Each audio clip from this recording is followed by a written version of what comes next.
Hello, everyone. Welcome to Small Talk. Well, my guest today is a poet, a musician, an artist, and the founder of the Royal City Literary Arts Society. Time to meet Candice James. Welcome to the show. Hello. So it's very nice to meet you. Good to meet you too, Nancy. I was just reading about you were a poet laureate. So once you no longer hold that position, you keep that title though, right? Only if you are appointed by City Council, which they did that on November 2016 when I finished my second back-to-back term. Then City Council gave me the title Poet Laureate Emerito because of, I guess, all the good work I'd done for them. Very good. So now I know I was reading through some of your posts and I see some of your artwork and being a musician. It's like, how do people have time to do all of those things? So, I can't help but wonder. But let's start with your being a musician. You're also a songwriter, correct? Yes, yes. And you're a singer? Pardon me? And you're a singer as well? Oh, yes, yeah, yeah. Do you play a musical instrument? Bass guitar. Yes, I've been in many bands and traveled around performing music over the years. So, when did all that start for you, being a musician? I guess it was in after I was a songwriter, but I always had to play guitar or piano to write my songs. But to actually, I think I started in playing my bass guitar in a band sometime in late 80s. Why the bass? That's a good question. I think because you could really kind of drive the sound when you wanted to punch it. You kind of had, if you locked in with the drummer, you really had a good sound going. If the two of you were nicely locked in, so you need a good bass player and drummer that are connected for the band to really move. Okay. Yeah. So it must have been fun being, do you still perform, by the way? Not really. I do the odd jam here and there in the odd backyard party, but I've just it's too much to carry around equipment, and I'm not going to travel around anymore. I'm getting old. That's about the size of it. Aren't we all? And I was just looking at some of your beautiful artwork too. Do you consider yourself a contemporary artist? Well, I'm not dead, so I guess so. Okay, maybe that was the wrong choice of words. Oh, you gotta have fun when you're doing these things. Or just look at, no, unfortunately, I can't show them so well on the screen. I would really like people to see them, but they just don't show up properly on Well, my. they can go to my website also. I've got all kinds of them on there, the sold ones and the still available ones. There's a lot of them on my website. Okay. No, just this particular one you have, there is birds one, birds two, and birds three, and it says acrylic on fabric. Which is really unusual. Yes. Basically, how it all started was when I paint, I'm messy, very, very messy. So I have certain clothing that I wear when I paint, Yes. and some of it, that I'm going to go to a point of throwing it out, and I take a look at it on an arm or something. And I think, I could make a painting out of that. So I'll cut that out and then paint it to make like stretch it on a piece of wood to paint it so it looks like it's a stupid thing, but I enjoyed doing it. And I only done 3 of them, but I think that's probably all I'll ever do on fabric. Yeah, I dabble too, and I'm also a very messy painter. I keep wiping up my floor, even though I've spread down a cloth, I still seem to fling it everywhere. I don't know. Uh, I know it's tough. It's tough to be tidy when you're painting. Yeah, exactly. And I know it's interesting because I've interviewed artists who are very meticulous almost. And like if they're working on a canvas that's got, that little bit of a framework, their sides are so nice and neat. And like I look at mine and it's like, oh my gosh, how did they keep theirs so neat? You Well, know? I go to a place called Drop In every Tuesday, and why I go there, it's an art drop in. I go because then I get painting in once a week because I'm quite busy. I do a lot of stuff, but I want to make sure I can paint at least once a week, and then that I bring that home and I kind of finish it off. But I sit beside a fellow who's an excellent, excellent painter, but he's just like you said, meticulous. So when we're sitting there, I'll turn and I'll say to him, Stephen, look. And I've got my tube and I'm pouring it onto my canvas. And he just tears his hair out. I think that's so funny. Well, I'm just reading through some of the other things that, you were the founder, past president of RSLAS. What? Oh, that's the Art Society. Yeah, no, it's a Royal City Literary Art Society. When I was poet laureate, I figured if I'm going to be poet laureate, I better do a lot of stuff. So I started many, many things. Royal City Literary Arts Society was one of them. And Right. then within that, I started the Fred Cogswell Award for Excellence in Poetry. And then I also got a lot of my poetry, had it translated. So basically, I started poetry in the park and poetic, just all kinds of stuff. I was busy, busy, busy, busy, busy. And I guess that's why they gave me the title Emerita after. Were you ever involved in any poetry slams? Yes, yes, Slam Central. Yeah, did some slamming. Slamming's okay, but it's all right. I don't mind it at all, and I had fun doing some of it, but it's really not my forte. I'm more of a written poet and a reciting poet. Like I memorize a lot of my poems, Right. but I go out and do features here, do a lot of features, and I really don't jam anymore. I've got to be asked for a feature, then I'll go and feature, and it's worth my while to travel a small distance. Yeah, everything takes so much energy these days, right? Yes. Past Yeah. president of the Federation of British Columbia Writers. Yeah, that was back in 2011 and 12, I think. Somewhere back 2009. then. 2009. That far back. I see, it was getting foggy in the old head. But you're still involved with that though, right? I'm a member of that, but not really involved with it. I'm too busy. I actually have a, a publishing company and editing, so I do a lot of editing and publish books. Actually, my publishing company is called Silver Bow Publishing, and I started that in 2010. And since then, think I've put out 80 different writers. So that's been kind of rewarding in itself, just getting to see other work and publish it and bring it out to the public for them. Right. So why did you start that company? It's a good question. uh, I could probably say my very first book. I'll just show that to you. My very first book. This is going back to 1979.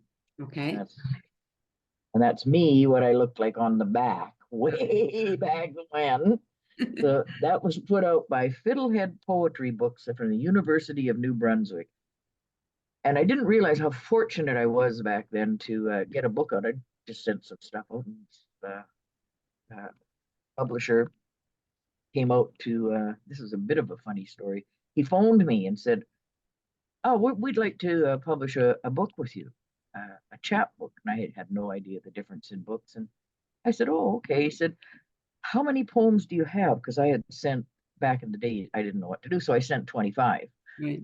And he said, "Oh, how many do you have?" And I told a little lie, and I said, "Oh, probably around 300."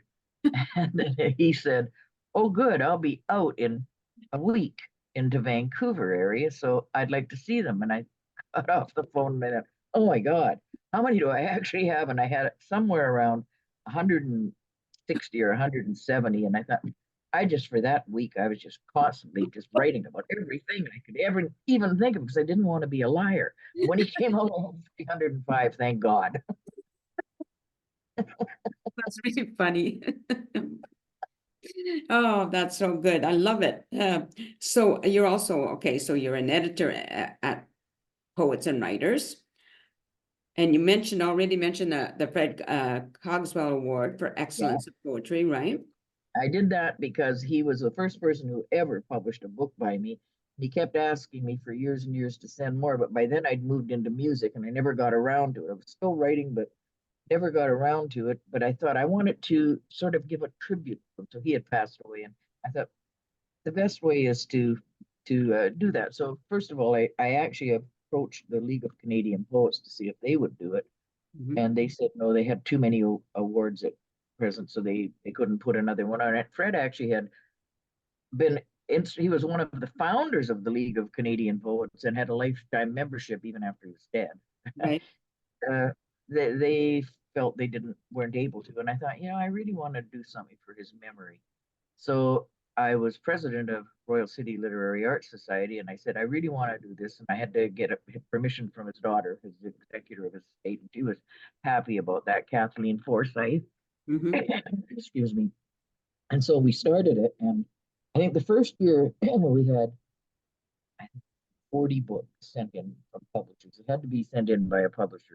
And then we changed it a bit. You could send it in the future to a published poet. I even you were published but self-published. Anyhow, it changed through that years. Long story short, because I get off on these tangents.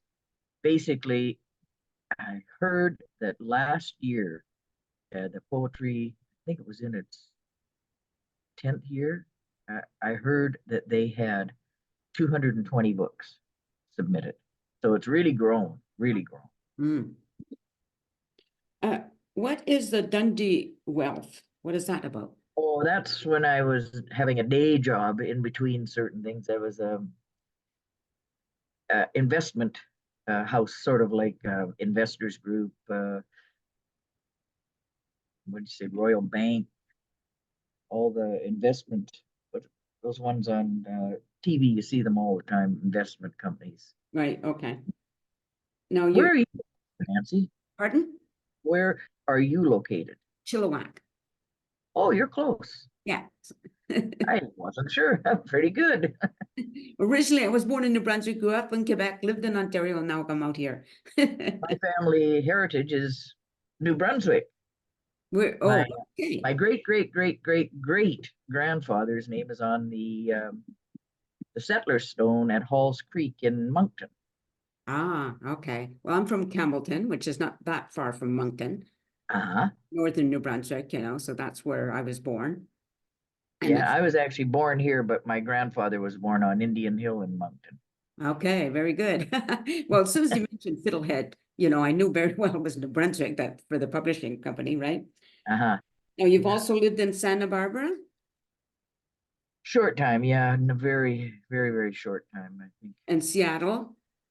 I haven't lived in Seattle, but I've performed there. Oh, okay. I was just reading what it says here. Okay, so I must have misunderstood that. Now, what I'm going to do, of course, is when we're finished, I'll make sure, like, I'll get all your contact information. So if anybody wants to contact you and find out more about you, because it's like it's really interesting. There's always a lot that people do in their lives, right? Yeah. And I'm always interested in, like, what I find is like the journey people take.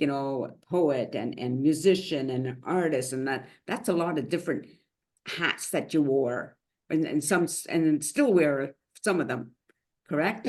something that's interesting to me, when I was in school in grade 8, we got to choose options, what they wanted to take different courses. And I put journalism down. I thought, I would think I'd like to do that. Maybe I'll be a writer one day.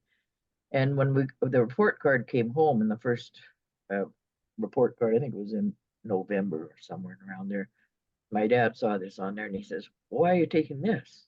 And I said, "I think I'd like to be a writer." He says, "You're not going to be a writer." He says, "For every writer that makes it, there's 10,000 that don't. Forget that. Drop that course. You're not going to be a writer." So I dropped the course, but it always stuck with me. I was always kind of thinking and writing and doing little poems when I was in school. Yeah, It's funny, you just can't stop something you want to be, even if you don't really even know why you want to be it when you're young. I agree with that 100%. I talk to musicians all the time, and it's like you have to do your music, or artist, you have to do your art, whatever it is, right? Yeah, yes, for Yeah. sure. And sometimes we don't find out until we're older in life that, you know, oh yeah, that's what I always wanted to do, and I'd forgotten about it. Exactly. And if you look, I'm going to move my head. That's one of my newer paintings I did last week. Oh, It's right. a, it's an abstract, and I call it "Flowers Falling from Heaven."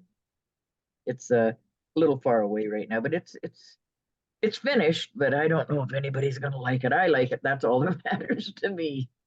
I'm very partial to abstract art. That's my favorite kind of art. I like it a lot too. Absolutely, because there's so much more freedom, I think, in doing abstract, Yes, right? absolutely. But Yeah, again, not everybody likes abstract, so it's like, okay. yeah. I really love it. I've look at this. There's a one place on Facebook called Discovery of an Artist. there's some beautiful, beautiful abstract paintings there. I just love to visit that Facebook site. Right. Yeah.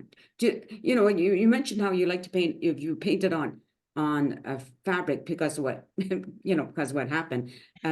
Like normally, do you prefer canvas? Do you like painting with oils, or is it prefer acrylic?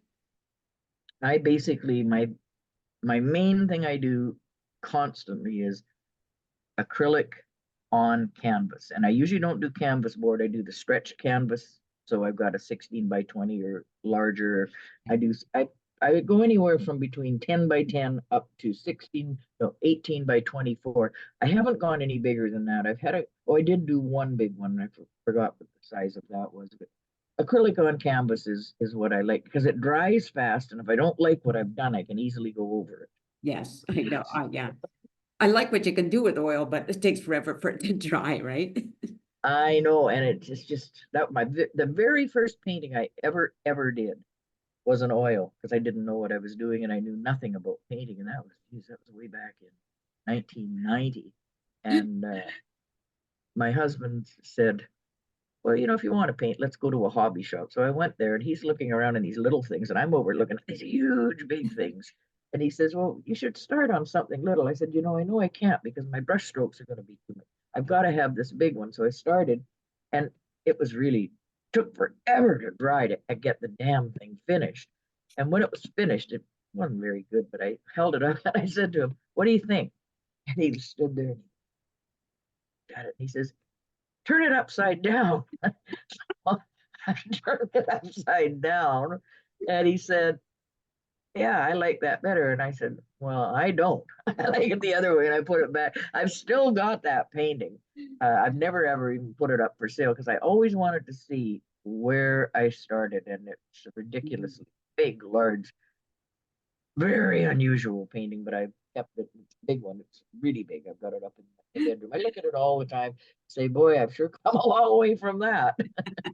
Well, that's cool. I think we're just about out of time. I've covered everything that I could think of covering or asking, Uh-huh. but as I told you, this will air May 19th. So if there's something that's happening after that you want to promote, you can talk about it right now. Basically, if people want to know anything more about all my stuff, my writing, my poetry, my music, my art, they can go to www.candicejames.com, and the Candice is Candice. Right. But they can go there, and on the top ribbon you can see all the different things. They can see everything pretty much about me except what I really think. Well, that's really great. Thank you for doing this. And just stay on camera. I just want to talk to the audience. Thank you, everybody, for watching the show. I hope you continue to do so. Take care, everybody, and peace out.